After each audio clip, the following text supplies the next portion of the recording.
you to pick that document up, that's a slider. They are giving you an opportunity. It's a voluntary action. No one is taking this document and enforcing it on you. You are acting voluntarily to pick that up, and that's why they slide it like that.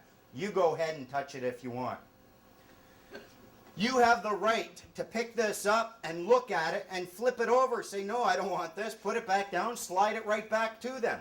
Examine what it is they're sliding to you, because every time they're sliding you something, you've played hearts where you want to get rid of the Queen of Spades.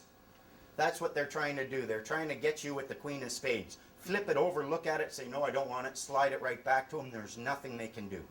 Anytime they're using a slider, they are doing something which is going to cause you to give them authority over you. The next one that they've got is hiding the monkey. That's my monkey. Let's suppose for a moment I walk into a party, I got a monkey with a bell on its tail. My monkey is on a leash and he starts chucking dumplings at you. And you say, dude, stop that, your monkey, from chucking dumplings at me. And I say, monkey, that ain't no monkey. See the bell? See how it's attached to a furry prehensile bell holder? Monkeys have tails, not furry prehensile bell holders, therefore that's not a monkey. And you say, oh, well, where are them dumplings coming from?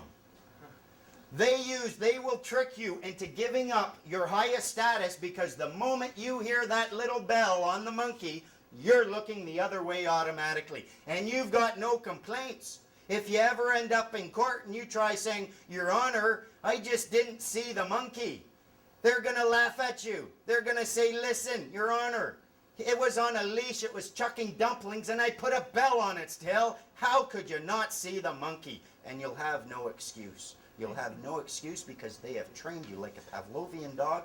The moment you hear that little bell on its tail, boom, you're looking away. I'll show you what that little monkey is later. Any questions so far?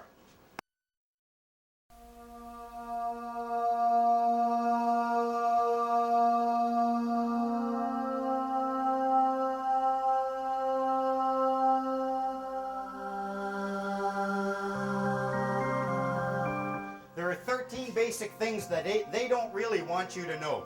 13 fundamental things that if you remember what they are, you are going to have all the power in the world over them.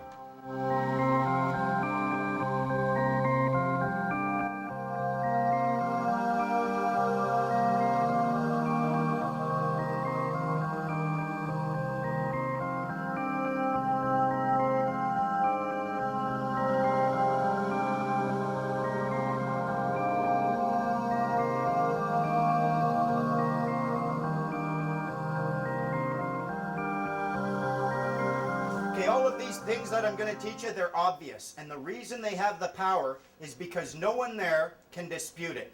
No one, not one person who is going to try to be your opponent or your adversary is going to be able to dispute them, because they will accept it fully and completely. That's where the power lies. You are dealing with a human being. They are just human beings. They'll tell you, I'm an agent for the government, I'm a peace officer, I'm this, I'm that. No, you are a human being in a common law jurisdiction, and that's all there is to it. That's first and foremost, and I'm not forgetting that. If you remember that, they have to remember that. The key thing about remembering this is you can remember a couple of things. Yes, you can affect them. They will respond to emotion. They will respond to threats. They'll respond to a baseball bat in the bottom of their knee. They will respond.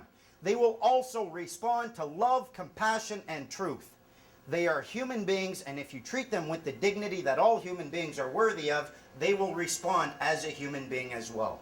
Don't look at them as anything more than simply a human being using a tool. And the tool that they are using is words. All they are words. The government is just composed of human beings using words. Take away the human beings, you don't have a government. Take away the words, you don't have a government. You need those two things in order for anyone to come up to you and claim any level of authority over you. The good thing about these words is that if they start losing some of them, they lose all their authority. If someone comes up to you and points to a body of words and says, this body of words gives me authority over you, and you say, really? What does that word right there mean? And they say, I don't know. What just happened to their authority? Gone. They have to know what the words in their own mandates mean. And this is where we have what their tool that they use against us, now we're going to use it against them, because some of these words are very deceptive. They're ambiguous at least. These deceptive words, words that have ambiguous meanings that open up and allow for a change in or a shift in the power structure, these words are deceptive. They're ambiguous. You can ask questions. You can bring these human beings who are using words to claim authority, ask them questions concerning the deceptive words, and if they don't know the answer, their authority is gone. You don't need any anger, you don't need any hatred, you don't need any violence whatsoever, just a mind and ask some questions. The next three things they use. This is probably one of their biggest tricks here. They get us all thinking, you read in the paper a new law has been passed. They get you thinking that these statutes are laws. Statutes are not laws. If you look it up, you'll find that the definition of a statute is a legislated rule of society given the force of law. It's a law, it's a rule that has the force of law within a structured society because somebody gave it that force. Remember, we're all equal here. Who can give those words the force of law? Only you. You have decided to give those statutes the force of law within your societal structure. A society, if you look at the definition of that, it's a number of people joined by mutual consent to deliberate, determine, and act for a common goal. Your consent is required for any statute to have the force of law, and you can spot these. They'll have the word act right in the title. Point out the word act to any government agent asking or claiming authority over you. Say, what exactly does that word right there mean? And you will be 2 steps away from consent. Consent is not assent. You don't have to make a positive affirmation in order for them to achieve consent. Your silence and inaction will raise the appearance of consent. Every time there is an election, within 30 days, your MLA, your MP, will send out to every address, every residential address, "Hi, your new representative." If you don't call her back within 30 days and say, "No, you're not. Sorry, you're fired," she has achieved the consent she needs or he needs to act as your representative. Consent can be achieved when you do nothing. My first book was called Registration Application Submission Means Drop 'em, Bend Over, and Don't Expect Lube, How the Government Really Gains Power. I was angry at the time and big on long titles. These 3 words is how the government has been getting authority over us. Registration, application, submission. All of the power they have over you is because you have put your signature on a document with 1 or 2 or 3 of these words. The word registration. What does it mean? I thought I'm just putting my name down. Nuh-uh. Historically, it goes back hundreds and hundreds of years to an act of a ship's captain signing over his ship and all chattel contents to the harbor master for safekeeping.